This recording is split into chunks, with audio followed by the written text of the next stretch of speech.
آج جب مذاکراتی عمل کا آغاز ہوا تو پاکستان تحریک انصاف کی طرف سے صرف اسد کیسر صاحب تھے، دو ان کے اتحادی تھے، صاحبزادہ حامد رضا صاحب اور راجہ ناصر عباس صاحب، لیکن پی ٹی آئی سے باقی قیادت نہیں تھی۔ کیوں نہیں تھی اس کے متعلق مختلف قیاس رائیاں ہیں۔ بعض لوگ تو مصروف تھے عدالتوں کے اندر، لیکن بعض لوگوں کے متعلق رائے یہ تھی کہ ہو سکتا ہے کہ ان کا اس عمل کے اوپر کچھ تحفظات ہوں۔ یہ بھی قیاس رہی ہے، اس کو میں حتمی خبر یا ایکچوئل انفارمیشن نہیں کہہ سکتا۔ تو ہمارے ساتھ پروگرام کے اس حصے میں شامل ہو رہے ہیں سلمان اکرم راجہ صاحب، سیکرٹری جنرل ہیں پاکستان تحریک انصاف کے۔ راجہ صاحب آپ کو خوش آمدید کہتا ہوں۔ پہلے آپ اپنا ہی بتا دیجئے، آج آپ کیوں نہیں تھے موجود اس عمل کے اندر؟ نہیں، یہ آپ نے ٹھیک کا محض قیاس آرائی ہے۔ دیکھیے، میں کل لاہور آ گیا تھا، یہاں کچھ مصروفیات تھیں، پھر پتہ چلا کہ اسپیکر صاحب نے مدعو کیا ہے اپنے چیمبر میں آج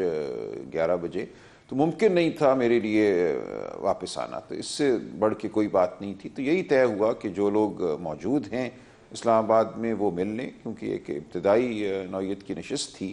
اسی طرح گوہر صاحب بھی میرا خیال ہے کہیں مصروف تھے کسی عدالتی کام میں، تو اور کوئی وجہ نہیں ہے، کوئی تحفظات نہیں ہیں اس عمل کے حوالے سے۔ راجہ صاحب، لیکن بیرسٹر گوہر کے غیر موجودگی وہ بھی سنجیدہ معاملہ ہے، اور علی امین گنڈا پور جو کل ہی محسن نقوی صاحب سے بغل گیر ہو رہے تھے، جپیاں وپیاں ڈال رہے تھے بڑی پیار محبت کے ساتھ، ان کا ایبسنٹ ہونا بھی سنجیدہ معاملہ ہے۔ یہ لگتا ہے آپ کو کہ روٹین میٹر ہے، یا واقعی اس کو سنجیدگی سے دیکھا جائے کہ دونوں کی غیر بالکل موجودگی جو روٹین تھی ہے، وہ اس لیکن مذاکراتی عمل کی ابتدا میں نے عرض غائب؟ کیا نا کہ یہ نہیں بالکل یہ روٹین معاملہ ہے، کیونکہ یہ دعوت اچانک آئی نا، اچانک ہی حکومت نے کمیٹی بنائی، اچانک ہی دعوت دی۔ علی امین گنڈا پور صاحب سے بھی میری بات ہوئی تھی، وہ اپنی کابینہ کے انہوں نے اجلاس منعقد کیے ہوئے تھے، اہم وہاں فیصلے ہونے تھے، تو وہ تمام چھوڑ کر وہ نہیں آ سکتے تھے۔ کابینہ کا اجلاس ایک بہت اہم فریضہ ہے، لہٰذا وہ پشاور میں تھے، میں نے عرض کیا میں لاہور میں تھا، اس لیے ہم نہیں آ جا سکے، اور کوئی وجہ نہیں ہے اس کے علاوہ۔ سر، آپ کی پوری سیاست جس میں احتجاج بھی ہو، دھرنا بھی ہو، اس کا محور عمران خان کی رہائی، سیاسی قیدیوں کی رہائی، مقدمات کا خاتمہ، تو اس کے لیے تو آج پہلا دن تھا، تو کیا اس سے ضروری کام ہو سکتا ہے کوئی اور؟ نہیں، دیکھیں نا، ہم نے تو یہ کہا تھا کہ آج کی بجائے آپ اس کو کل پہ کر دیں، یا آج دیر سے کر دیں، 5 بجے کر دیتے تو ہم آ جاتے سارے، لیکن انہوں نے کہا کہ آج بالکل ہی ایک یہ بس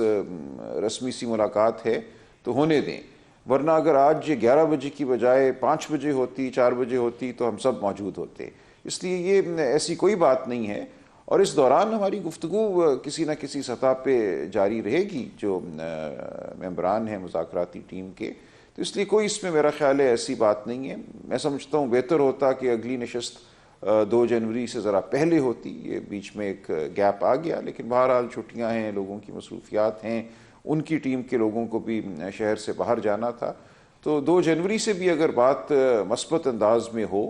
تو کوئی اس میں مذائقہ نہیں ہے، لیکن ہمارا اصولی موقف قائم رہے گا۔ ہمارا اصولی موقف یہ ہے کہ اس ملک میں اگر ہم نے ٹروتھ اینڈ ریکنسیلیشن کی جانب بڑھنا ہے تو جو 9 مئی کو ہوا، جو 26 نومبر کو ہوا، اس کی شفاف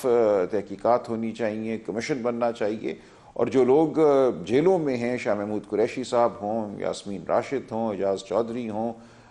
عمر سرفراز چیمہ ہوں، دیکھیں 1.5-2 سالوں سے ان کو بیلیں نہیں مل رہی۔ بیل ہر ایک کا حق ہوتا ہے، تو پورا جو عدالتی نظام ہے جس طرح اس کو چلایا جا رہا ہے وہ درست نہیں ہے۔ لوگوں کو بیلیں دے، مقدمے چلتے رہیں گے، لیکن بیل نہ دینا میں سمجھتا ہوں ظلم ہے۔ تو ہمارا یہ موقف بھی رہے گا کہ ہمارے جو اسیران ہیں ان کو قانون کے مطابق بیل دی جائے، رہا کیا جائے۔ اسی طرح عمران خان صاحب کا جو حق ہے کہ ان کو بیل ملے، جو ان پہ مقدمات کی بھرمار ہے، 200 سے زائد اب مقدمات ہیں۔ تو یہ ایک پورے نظام کو استعمال کیا گیا ہے ایک آلے کے طور پر، ایک آلہ قتل جیسے ہوتا ہے، تو ایک آلے کے طور پہ پورے نظام کو استعمال کرنا چھوڑیے، قانون کی جانب واپس آئیے، آئین کی برتری کو مانیے، اور اس کے بعد باقی تمام باتیں ہو سکتی ہیں، اور وہ ہوں گی انشاءاللہ۔